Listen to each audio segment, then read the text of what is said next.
Aquaman, issue number 2. That's right, folks. My, oh my, Miss American Pie. This is what I've been waiting for, truthfully, wholeheartedly. This is what Aquaman's needed for a while. I say that all the time about characters I like, when they get a good push. This book rocks so much. It is gorgeous. This just surprised me in ways I wasn't expecting from this book. It introduced us to old characters and I'm like, wow, that's a pull I wasn't expecting here. It's so much fun. It is so much fun, and that's like one of the best things this book can say is like it is just so interesting. So at the end of issue 1, Arthur went through an Omega portal. It's like the Omega symbol, and he went through it, and now he's ended up in some weird desolate planet. Very John Carter adjacent, which is like, I wasn't expecting that for like Aquaman, because we have Adam Strange and stuff, but like it works so well. Barren planet. It looks like a dried up sea. There's like dinosaurs in the sky. We hear a voice talking about like the prophecy of the Dark Tide, the man-made god who's going to like bring havoc to this planet and change its settings and everything. Aquaman starts to realize that the Omega symbol's a problem for another day. He sees in the distance what could be a mirage, but it's actually a bunch of like giant lizards that have creatures on them that are riding them. They are called the Grindalo, or the Grindalo, whatever you want to say.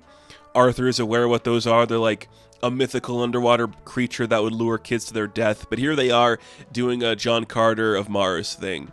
They try to attack Arthur. While there's no water on the planet, there is moisture within the mud. Which, that's so cool. It's so cool. So what does Arthur do? Now that he has his wife's powers, he uses the mud and flings it like projectiles to knock them all down. He grabs the tongue of one of the big lizard creatures, whips it around and smashes it into the ground, easily defeating the Grindalo. And he's like, all right, I don't really want to fight you, so why don't you just take me to your queen, this person you keep saying is in charge, your mistress who is in charge. So we head to this insane looking temple, and I've loved the art.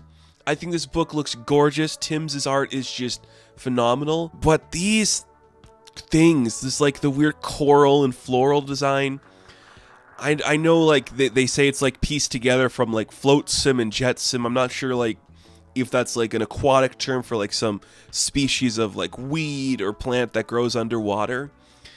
It looks insane. It's just jagged and buried. It's crazy. It's crazy. It looks amazing. Arthur just walks inside this weird temple, and we're introduced to Jenny Greenteeth. She is this vined up creature that's like connected to all this disgusting stuff, and she is just thirsting and desperate, just trying so hard to get any semblance of the blue. And the blue is water, which we know, but it's so interesting because we know things like the green for like Swamp Thing and the red for guys like Animal Man.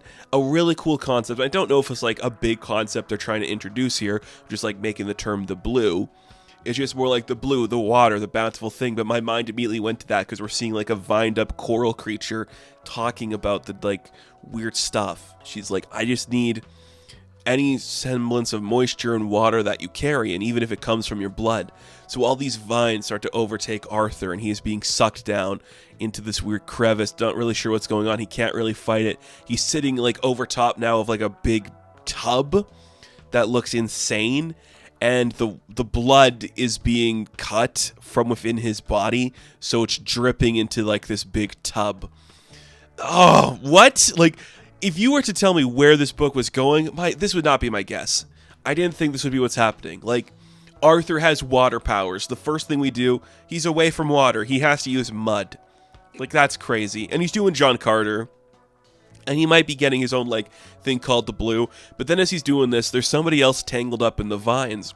A red-headed man with a huge bushy beard. And Arthur's like, I think I know this guy. He looks very familiar, but he's like, she's trying to like starve us and take the water from our bodies so like she can keep herself alive.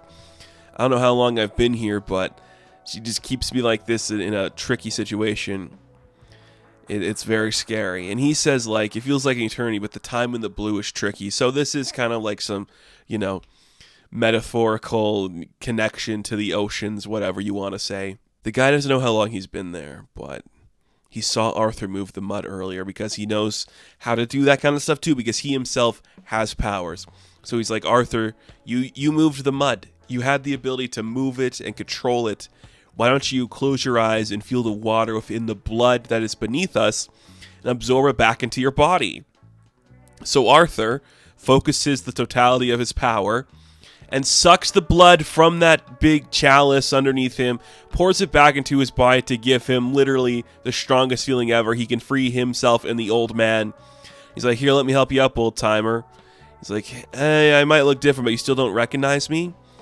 And Arthur's like, should I recognize you? He's like, yeah, it's from a long time ago, but allow me to reintroduce myself. I am Arion, once king of Atlantis. I'm like, are you kidding me? I know who Arion is. I have read all of that original run of Arion. I don't know why I have, but like, are you kidding me? Are you kidding me? Oh, come on. Like, I'm sold. Whatever this book wants to do now, I am sold. You've surprised me at every single turn. There isn't a thing happening here that I don't find compelling. I'm all in. So Arthur's like, I guess we're gonna have to go kill Jenny Greenteeth. She's attacking, like, her minions who, like, lost the fight to Aquaman. He was so strong, he blinded us. And she's like, silence, I don't want to hear it. But suddenly something's happening, and the artwork just shifts so well. Like, because everything is just so small and weird, the backgrounds are insane. I'm going to post it so you can see what I mean.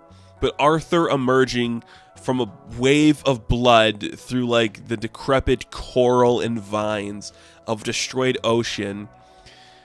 There is nothing like it. Like, it's amazing. It is genuinely amazing. I am obsessed with everything we are seeing here. Arthur is literally shooting blood out of his hands, and he's shooting it into the woman's face. And Arion is like, what, the blood? It's like a wave, like the prophecy. It's the dark tide. Arthur is the dark tide. What does that mean? I'm sure we're going to figure out. But Arthur's just fighting this creature, and we realize that it's like some weird symbiote-looking destructive thing that is possessing this woman. So Arthur rips it out of her. It looks insane. Keeps blasting it with blood. And Arion goes to, like, free the woman. So Arthur's still fighting this thing. He's still fighting this thing. Until he just bursts it apart because he can control it, because he's the dark tide or whatever. And it just goes, you won't survive the blue. It's his. The blue is his. Dagon lives. And then the thing dies. So Dagon, watch out, folks. Dagon lives. Coming for Arthur. All this because he wants to save his people. That's when the final page of the book shows us Arion and this woman kneeling before Arthur. And he's like, you are the fulfillment of the prophecy. The dark tide that crashes upon the shores of his enemies. You are the vessel to be filled. The new god cometh. Uh-oh. Arthur's being treated like a god now. That's the next step from king, you know? He's been a king for a long time. He's going to that next level. I'm sorry. This is just great. Like, this is everything I wanted from Aquaman and everything I didn't know I wanted from Aquaman. I've said it numerous times. I'll continue to say it. This is a character I love. I love Aquaman. I think he's so fantastic. He is quietly just the forgotten child within the ranks of the Justice League characters. And we've been kind of trapped in a very weird stasis with him because of Jason Momoa and just the sort of synergy here. But we are doing something he hasn't had in a while. And that is just doing some weird old school Atlantean mythical creature John Carter shit where he uses mud and blood as weapons. And that is amazing. That is amazing. Like, that is what I want to see. That is what I want from this character. So I think that's fantastic. A really, really cool idea. It makes me so happy to see the love and attention that this book is getting. I think it is great. I think we are doing something original. John Timms' art is fantastic. I'm all in on this era of Aquaman. I hope it can sustain itself. I hope you all read it. So freaking cool. So, Aquaman, issue number 2. I'm going to give a 10 out of 10. Now, thank you all for watching this review. Be sure to like and subscribe to the channel. As always, you can check me out on Instagram, TikTok, and Twitter. And of course, I will catch you in the next one. Have fun. Stay safe. Good luck.